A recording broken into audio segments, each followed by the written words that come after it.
Gaano ka-importante ang pag-aaral?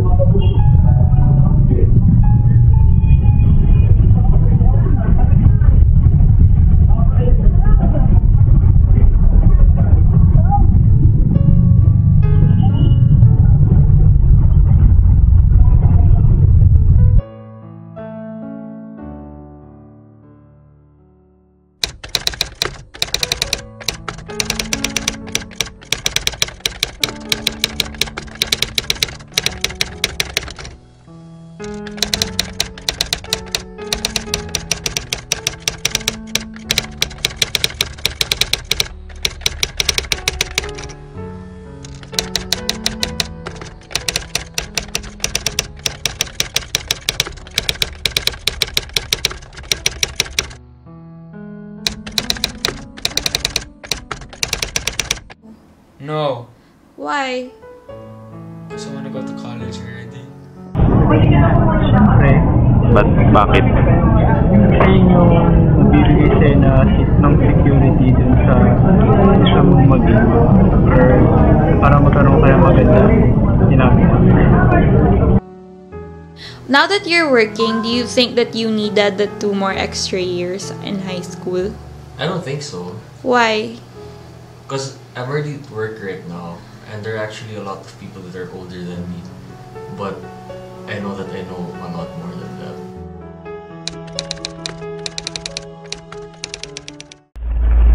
I believe that if the K-12 is implemented properly, it's evaluated in the right way, it's handled in the way that they wanted it to be handled, I think it'll be very effective in terms of the quality of education that children will receive.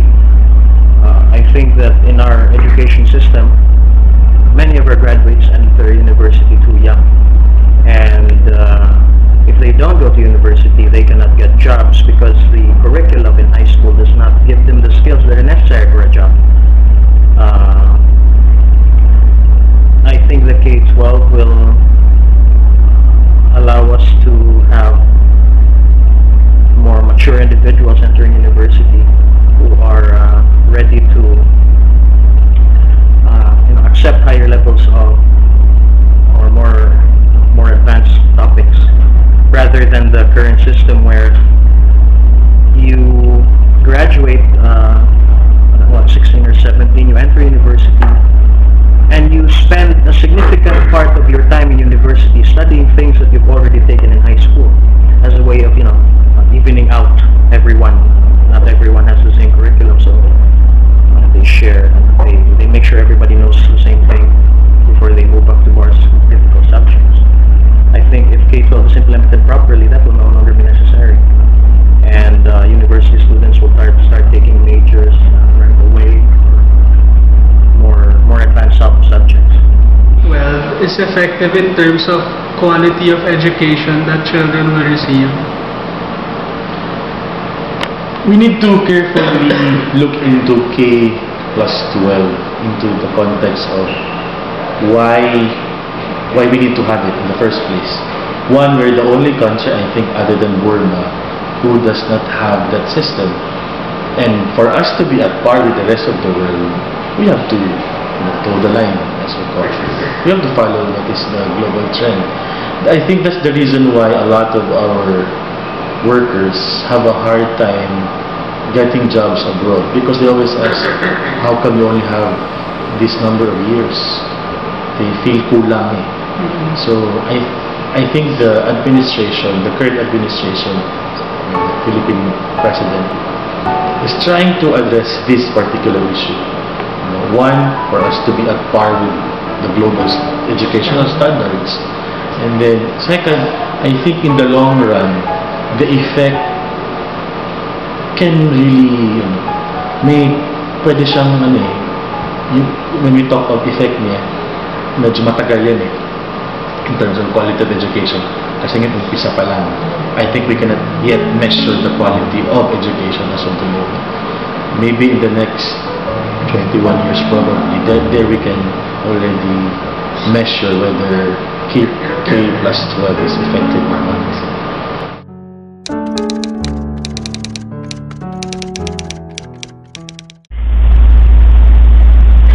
Well, if you produce better graduates, which is what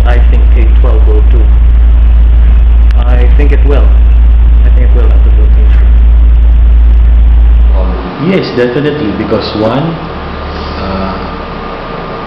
since it's skills-based, as far as I understood of the program, it focuses on skills. Like, example, it's not easy for me to learn. I'm Bisaya.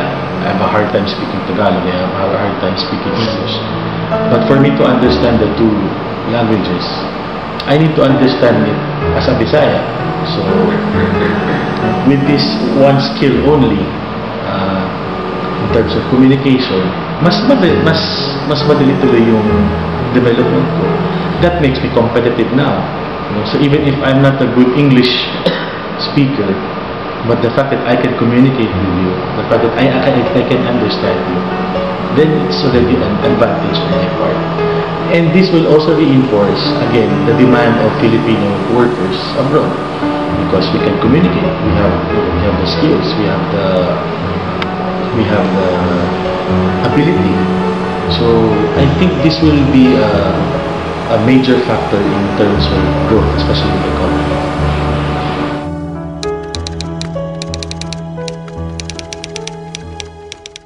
Primary and secondary education. If the ideals of K-12 are held up, I think it should increase the number of students who finish primary and secondary education. I think it's one of the troubles with the current educational system. There are a lot of students, and we build a lot of schools for them, but they end up leaving before they finish. I think it really has something more to do with the curriculum rather than the number of classrooms we have. So if K-12 is if they say it is a better educational program, then I think it should increase the number of students who finish primary and secondary education. K-12 will lessen the number of students who finish primary and secondary education. It's hard to answer this question actually, because the program just started. I can give you some assumptions or some debatable answers probably. So it's hard to, for me, I find it hard to answer this question. I may give you my own perspective. Hopefully, I think that's the hope of the program. Sana mabawasan yung mga dropout rates natin, because that's what we have been facing for the last 5 years. I've been involved with Task Force 5775, the national campaign to reverse the education crisis. One of the major issues is the dropout rates. K-12 actually was one of the concrete programs to solve this problem. Now the question now is, does it really solve? Well, we cannot yet measure because it just started. But based on the feedback that the Department of Education has been reporting lately, the retention rate of the students have increased also. And there are also other programs that aids the K-12. Because I think K-12 addresses a lot of issues, apart from K-12, there are other issues also that the Department of Education have to address. Lack of classroom, lack of teachers, but based on reports, based on the documents that is presented to us by the department, like Brother Arnold Luis, things are improving. So that's our hope. In the long run, sana it will reduce the number of dropouts.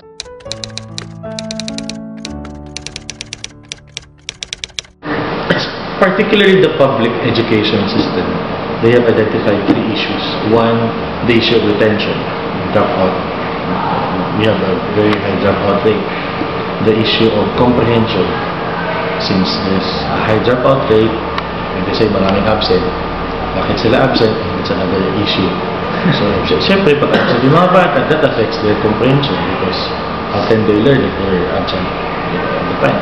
And there are reasons why they're absent. Probably they work, or they don't have food, so wala silang gana. So, since they're weak or they're not healthy, all the more, paano sila matuto? So, that affects the comprehension. All the more, yung end niya is achievement. Wala. These students have a hard time moving from one level to another. Wala, because of the certain circumstances they're into. In fact, the National Task Force 5775 focused actually on the issue on retention. How they address it is like there's an in-school feeding program. One, para hindi mag-absent mga bata kasi may pagkain na sa school. You know, and we have partners. Like, I'm involved with Jollibee Foundation's Bishop Talino before I joined the Brothers. We were feeding 2,000 students in illegal, where I come from. After 1 year, there was a 100% retention rate. That's a fact. That's documentation. There's a record to that. The number of students na nag-drop out, as in 0. For me, that was already a benchmark of what the program can do. Well, there are definitely problems. There's the problem of they talk about the lack of classrooms, or the lack of teachers, or the lack of good textbooks. I think it's really, I think for me that's a less important problem than the one about keeping the students in school. Because even if you build enough classrooms, if the students leave after their first grade, then your classrooms become useless in the next when they go to grade 2. So I think that to keep them there, the curriculum should be significant. It should build the students to become better persons. It should give them the skills that they need, no? Especially if you're talking about children from poor families who think that education is useless because they spend to be there, but they get nothing from it. I think that to keep students in schools, we have to give them an education that is relevant to their situation. On the problem of matching the level or the standards of other countries, I think that is also a problem. It makes it maybe just a little harder for us to compete with students who graduate from foreign universities, especially if these universities have higher standards. To rectify the problem, I think that hopefully K-12 will try to fix that. Because K-12 will not only change the curriculum of grade school, high school, it'll also have to change the curriculum of university, since they have to realize now some of the courses that they're offering should have been offered already in high school, which means they will have to